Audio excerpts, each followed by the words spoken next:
네, 강의를 시작하겠습니다. 먼저 지난주에 여러 가지 어, 질문이 좀 들어왔었는데요. 그 중에 하나가 교재 뭘로 할 건지 그거를 이제 좀 알려달라고 이렇게 연락들이 왔습니다.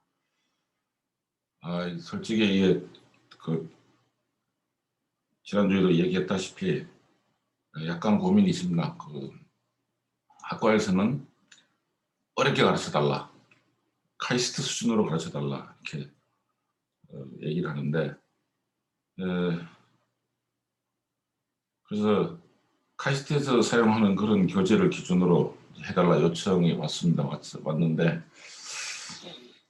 약간 이제 나하고 이 강의하는 그 방향이 조금 약간 차이가 있긴 합니다. 이제 우리 학생들 중에 이제 대학원 진학을 생각하는 그런 학생들이 몇 사람 있을 것이고, 그런 학생들은 이제 그렇게 공부를 하는 게 이제 맞겠고요. 또 그런 그 수준으로 열심히 공부하는 게 이제 좋겠죠. 근데 제가 한 가지 이제 갖고 있는 방향은 뭐냐면,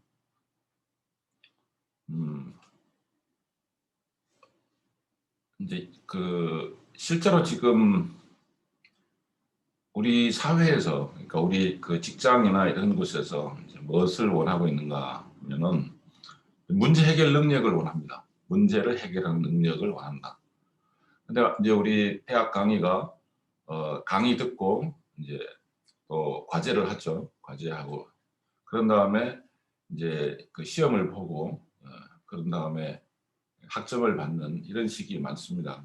우리 저쪽 전자공학과에서는 강의가 보통 그렇게 이루어졌는데, 우리 디스플레이 공학과에서는 어떻게 강의를 했는지 제가 아직 구체적으로 잘 몰라가지고, 그래서 제가 뭘 얘기하려고 하냐면, 뭐 할 줄 아냐? 이게 두 가지를 물어봐요. 당신 뭐 할 줄 압니까? 그 다음에 또 뭐 해봤느냐, 이 두 가지를 물어봅니다. 뭐 할 줄 아느냐, 뭐 해봤느냐, 이 두 가지를 굉장히 중요하게 본다는 거죠. 그런 면에서 볼 때 예를 들어서 디지털 논리 과목을 들었습니다. 이 과목이 의미하는 바가 그냥 학점이어야 하느냐 하는 그런 거거든요. 교수님 무슨 얘기 하세요? 라고 이제 물어볼지 모르겠는데요. 좋은 사례가 있는데, 제가 어떤 굉장히 오래된 거죠. 90년대, 1990년대, 90년대 초반에 어떤 정비병을 만났습니다. 정비병. 그 정비병이 별걸 다 할 줄 알아요. 그래서 뭐 그 일본제 무슨 전자장비, 아주 희귀한 전자장비도 다룰 줄 알고, 또 그에 따른 여러 가지 그 부속 자재 이런 것들도 다 잘 만들고 잘 이제 조작을 하고. 이래서 저는 그 사람이 전자공학이나 뭐 이런 거를 전공한 줄 알았어요. 근데 그 사람의 전공이 항공공학이라는 거예요. 항공공학과를 나왔다 그러더라고요. 그래서 항공공학과 나온 사람이 이런 장비 어떻게 이렇게 잘 다루냐라고 물어봤더니 통신공학 들었잖아 이러더라고요. 통신공학 들었잖아.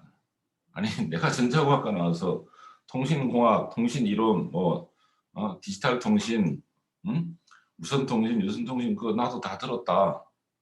그러니까 너네는 강의 듣고 그냥 그 과제 내고 시험 보고 그리고 학점 받았잖아. 그러면 아니 나보다 나이가 많았으니까 형은 어떻게 했길래 그렇습니까? 라고 물어봤더니 우리는 최종적으로 그랜드 캐년에 가서, 그분이 이제 외국의 유명한 대학에서 학부를 나왔어요. 그래서 그랜드 캐년에 가서 통신공학을 다 듣고 뭐 발표도 많이 하고, 그런 다음에 그랜드 캐년에 가서 텐트 치고 교수님하고 통신 개통을 하고 안테나 세워서 하고, 그리고 나서 최종적으로 학점을 받았다는 거예요. 그러니까 통신공학을 들었다는 그 말은 통신과 관련된 장비를 나는 좀 이제 만질 줄 알아, 기본적으로. 그러니까 나는 전혀 손을 못 댔죠. 그런 차이가 있었습니다. 그때 되게 좀 개인적으로 되게 부끄러웠습니다. 같이 통신공학을 들었는데 당연히 나는 이런 걸 못 만질 것이다 라고 그렇게 말을 하고, 그 사람은 통신공학을 들었기 때문에 통신공학을 어떤 식으로 학습을 했느냐 이 문제거든요. 그래서 통신공학을 들었는데 통신공학을 듣고 실제 나와서 문제 해결을 할 수 있냐 또 그렇지 못하냐, 그 문제가 심각한 거겠죠. 시간이 많이 흘렀습니다. 시간이 많이 흘러서 또 뭐 저기 그때는 이제 또 좀 시간이 지났을 테죠. 전자통신연구소에 이제 석사급인 사람들이 가서 근무를 하는데, 뭐 좋은 학교도 아니에요. 대전의 어떤 학교 전자공학과 석사 졸업한 사람들인데, 이 사람들은 되게 뭔가 또 일을 잘하는 거예요. 왜 그런가 봤더니 전자공학과인데 자동 제어, 그다음에 또 회로 이론, 모든 전자공학과 과목에 레포트를 낼 때 그 예제 문제 풀고 뭐 이런 거 하잖아요. 그런 거 할 때 그 모든 과제를 그 학과는 C 언어로 프로그래밍해서 코딩해서 그 결과를 갖다 줘야 됩니다. 그러니까 그 전기 회로를 구성을 했다. 그러면 그 전기 회로의 특성을 나타내는 미분 방정식을 세운 다음에 그 미분 방정식을 C 언어로 구현을 해서 그 회로의 이제 출력값을 계산을 해야 되는 거죠. 그래서 그 사람이 그 예제 문제에 해당하는 어떤 그 이제 수식이라든지 문제 해결 처리하고 그거 하나, 또 하나는 그걸 문제 해결을 C로 한 C 소스 코드 하나, 모든 과목을 그렇게 하도록 시켰더라고요.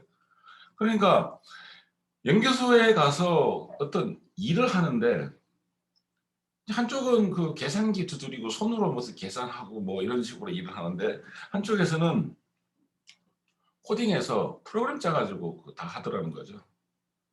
그래서 학교 네임밸류가 떨어지는데도 불구하고 일 잘한다 이렇게 인정을 받는 그런. 지금 천안에 있는 모 대학교가 있습니다. 아마 그 입시 낼 때, 그 대학 입시 낼 때는 그 학교도 내고 이제 우리 학교 이런 전자공학과나 또는 우리 디스플레이 공학과나 여기도 같이 냈을 겁니다. 그 학교나 우리 학교나 같이 그렇게 했을 텐데, 이제 그쪽 학교 그 졸업할 때 결과가 되게 좋아요.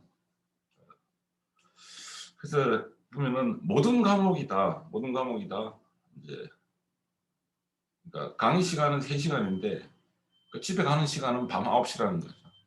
어느 학교든 대충 아실 것 같은데. 그래서 전자회로를 배우면 전자회로를 가지고 뭐 실질적인 걸 또 만듭니다. 그래서 모든 과목들을 다 그런 식으로 배우니까요. 그래서 졸업했을 때 결과가 좋은 것 같습니다. 저는 제가 다른 학교에 있을 때는 그런 식으로 이제 강의를 했습니다. 그런데 시간이 흐를수록 이제 문제가 뭐냐면 학생들이 되게 반발을 많이 합니다. 그렇게 하니까 너무 힘들잖아요. 많이 힘드니까. 이게 이제 힘들어하고 반발을 많이 하더라고요. 그리고 이게 이제 또 상황이 좀, 그래서 제가 모교에 와서 제가 대학 다닐 때 되게 학생들한테 우리들한테 인기가 좋은 교수님이 계셨어요. 제가 이제 모교에 와 보니까 그 교수님 계속 계시더라고요. 그래서 학생들한테 물어봤습니다. 그 교수님 여전히 인기가 좋으신가? 굉장히 인기가 안 좋으시더라고요. 디스플레이 공학과 학생들 아니고 이제 전자공학과 학생들한테 그 당시 물어봤는데 왜 인기가 안 좋은가 물어봤더니 어렵게 가르친다고, 어렵게 가르치고 너무 많이 가르친다고 그렇게 말하는 것 같습니다. 아니, 어렵게 가르치는 거는 잘 모르겠지만 열심히 많이 가르치는 건 좋지 않냐? 그걸 왜 그렇게 막, 응? 감정이 상할 정도로 그렇게 싫어하냐? 그랬더니 본인들의 이해 수준을 감안하지 않고 이제 많이 꽉 채우시니까 좀 부담되는 모양입니다. 자, 그래서 이제 그런 점에서 고민이 좀 있습니다. 그래서 학과에서 요구하는 교재는 그 외국 교재, 원서로 된 교재 그걸로 좀 빡세게 좀 가르쳐 달라 하는 것이 학과 요청이고요. 저는 좀 요즘 학생들이 평가받는 것이 디지털 공학을 들었는데 디지털 공학을 듣고 그 과목 가지고 진짜 실제 문제 해결할 줄 아냐 그것을 좀 강조하는 그런 시대인데 그렇다면 학생들이 뭔가 좀 이 강의를 기초로 해서 뭔가 해볼 수 있는 그런 거를 좀 시켜야 되지 않는가. 그래서 뭐 학과에서 그런 실험 기자재를 지원하지 않으면 저는 이제 그 개인 학생들한테 개별 과제를 좀 내서라도 그런 중요한 거죠. 이제 뭐 할 줄 아는가, 뭐 할 줄 아는가 하는 문제. 당신 뭐 할 줄 압니까? 이거에 대한 대비책을 세우게 해줘야 되죠. 또 뭐 해봤습니까? 그럼 그거 할 줄 알면 그걸로 뭐 해봤습니까? 디지털 공학을 배워서 당신은 뭐 할 줄 압니까? 예, 디지털 회로를 설계할 수 있습니다. 디지털 회로를 설계할 수 있으면 디지털 설계할 수 있는 그 능력으로 뭐 해봤습니까? 뭐 만들어 봤습니까? 이랬을 때 이제 대답할 수 있는 그런 것들을 좀 그것이 현재로서는 가장 정답입니다. 사실은 그걸 가장 높이 평가하거든요. 그 문제는 굉장히 중요하기 때문에. 그래서 뭐 이거를 그냥 무조건 좀 빡세게 많이 가르쳐라. 중요하죠. 열심히 공부하도록 하라는 얘기인데요. 열심히 공부하도록 하는 거 굉장히 중요하고 그 말도 틀린 말은 아닌데 이게 분명한 방향성은 좀 있어야 될 것 같다. 분명한 방향성. 지금 현재 어떤 인재를 원하는가에 따라서 열심히 시키는 이런 것이 필요할 것 같다. 그런 생각이 듭니다. 그래서 당신 뭐 할 줄 압니까? 예, 뭐 할 줄 압니다. 그 리스트가 많아야 돼요. 뭐 할 줄 압니다. 뭐 할 줄 압니다. 뭐 할 줄 압니다. 피스파이스로 뭐 회로 설계 할 줄 압니다. 또 워크헤드 쓸 줄 압니다. 뭐 이런 뭐 그런 거 있죠. 그리고 뭐 디지털 논리 설계할 줄 압니다. 전자회로 해석할 줄 압니다. 파이썬으로 코딩할 수 있습니다. 데이터 다룰 수 있습니다. 뭐 여러 가지 이제 그런 게 있죠. 그게 중요한 게 아니고 그 다음에 그럼 그걸로 뭐 해봤습니까?